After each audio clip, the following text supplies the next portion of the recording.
Welcome to my review for the 1959 Hammer film Hound of the Baskervilles, directed by Terence Fisher and starring Peter Cushing and Christopher Lee. Yay, I love it when those two act together.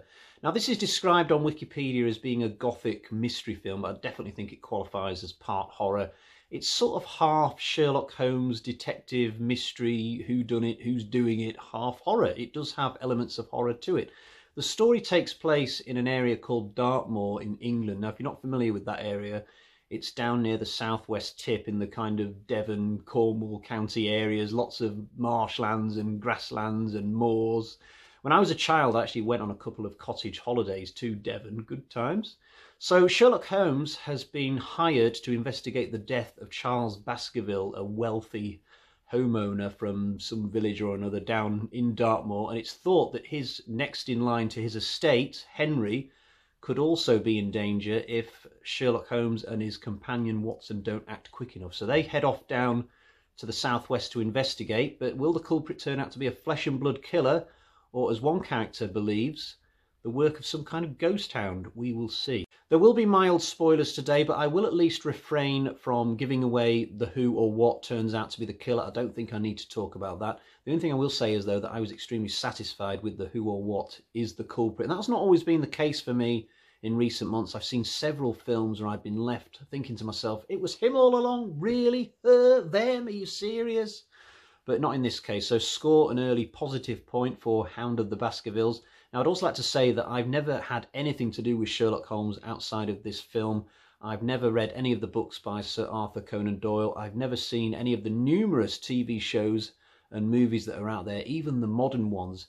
But I think even diehard Sherlock Holmes fans who have seen several versions of this character will be very happy with the way that Peter Cushing plays the role, because he's so fun to watch in this. He's so excitable when he's working on his clues. He gives off the impression of a man who, when he wakes up in the morning, wants nothing more than to find a mystery to solve, anything, regardless of if it's on a paid case or not. I think this is possibly Cushing's best ever role, even better than some of the roles that he plays like 6 or 7 times, like Frankenstein or Van Helsing. He's sort of like the Grisham character from CSI Las Vegas in this film, I think. He even comes up with a line of dialogue in the early part of the movie which solved a long-standing mystery for me. So Holmes says to Watson early on, this could be a two-pipe problem. He's referring to the fact that the Dartmoor case could be so complex that they both might have to smoke 2 pipes instead of 1 in order to come up with some decent theories. Now, many years ago when I was watching The X-Files, there was an episode where Mulder says to an old college friend of his, this could be a 3-pipe problem. And at the time I thought to myself, what the hell are you on about? And in my head I pictured like 3 small steel pipes all kind of bent around each other like some kind of novelty Christmas present that you've got to try and untwirl if you can be bothered. But no, it turns out that he was on about Sherlock Holmes and actual smoking pipes. So it's weird, the mysteries that you suddenly get the answers to, like years after you even stopped thinking about them. Watson is played by Andre Morel, a man I've not seen in anything else, but I am at least familiar with a number of his credits just from reading them. He has a very good chemistry with Peter Cushing, and his Watson is not just portrayed as somebody who's a lesser man to the brilliance of Cushing's Holmes. I get the impression from watching this film that Watson is meant to be a very capable detective in his own right, and he even takes the lead for about 20-25 minutes in this when Holmes has to disappear for a certain reason. So overall, they're a good double act, a good team, and it's a lot of fun watching them interact with each other. There is a little part of me that wonders what Lee and Cushing would have been like as Holmes and Watson, but you can't have everything, and Lee is very good in the role that he gets as Henry. He's typically commanding in any scene that he's in. Most of the other characters are mainly just there to look occasionally shifty and give you the impression that they might be the killer. So there's a local gameskeeper, a local farmer and his daughter, a dodgy-looking doctor who may not be revealing everything that he knows. Conveniently, just when this story starts, somebody has escaped from Dartmoor Prison 7 miles down the road, so that's another suspect in the mix. The moors at Dartmoor, it has to be said, have a great atmosphere for a film like this. I mean, they're misty, you could easily get lost on them, there's quicksand in the underbrush.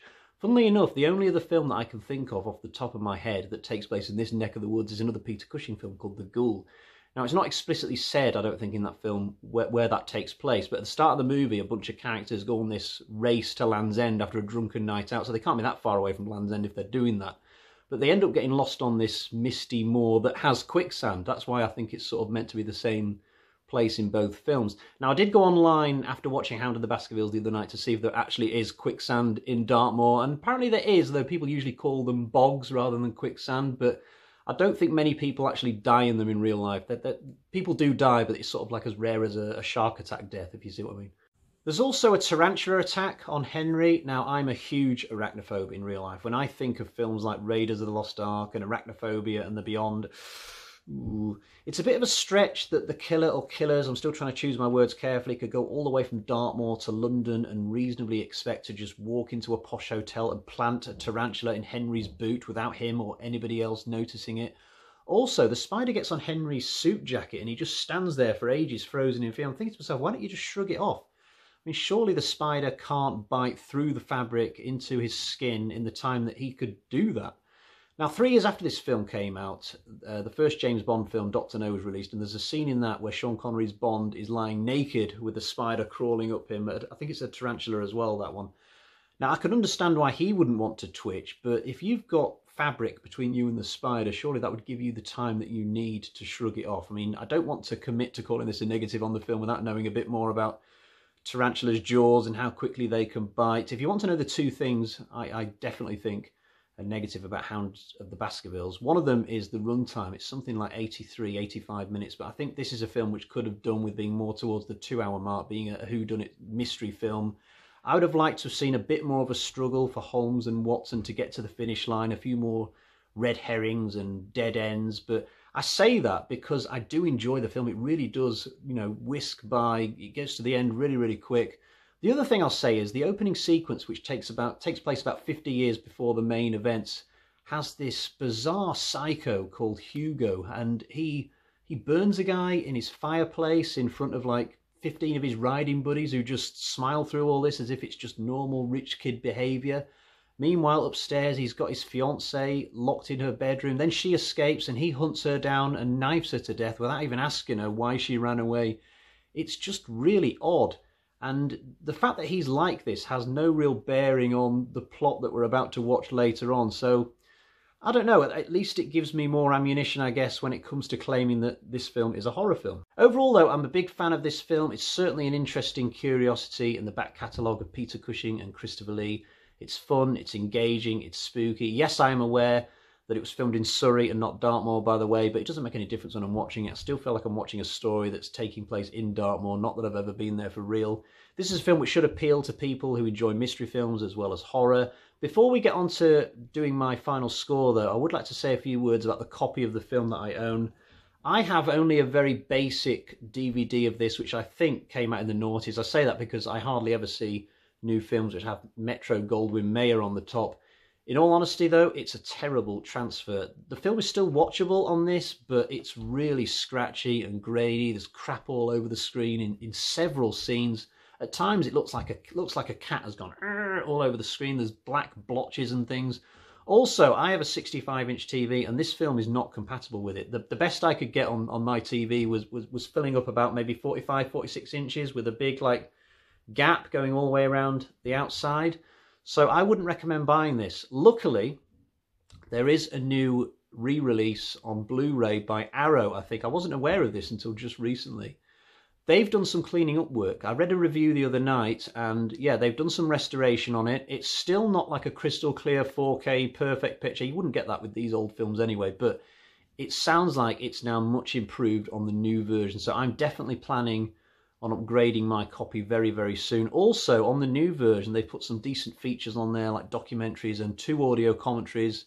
I'm fascinated to find out more about how this film was made. So yeah, I'm really looking forward to upgrading. Right, let's get to the bag of terror and find out what that score is then.